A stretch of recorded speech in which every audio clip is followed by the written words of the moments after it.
My lyf was moeg, maar my kop wou nie stil raak nie. Ek was gatvol van die hele tyd sukkel. Ek was moeg van die hele tyd alles probeer uitfigure. Kan jy relate, mamma, jou lyf is so moeg, maar jou kop speel oor en oor dieselfde ding. Hoe gaan jy uit hierdie situasie uitkom? Nou, laas toe ek my werk verloor het, ek het nie net gesit en niks doen nie. Maar ek het besef, weet jy, ek moet hierdie siklus van tekort breek.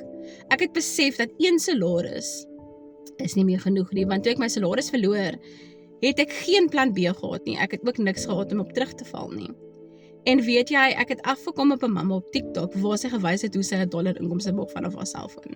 So ek het geweet, jong, dit moet my uitweg wees, want weet jy, ek het ewen geoorweeg om oor see te gaan, maar gras is nie altyd groener aan die ander kant nie.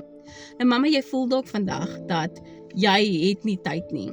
Tyd is teen jou. Jy voel dalk vandag, jy vat 2 stappe vorentoe en 10 terug, of jy voel dalk vandag, jy is so moeg en gatvol van sukkel om elke maand dieselfde ding oor en oor te hê, tekort te wees.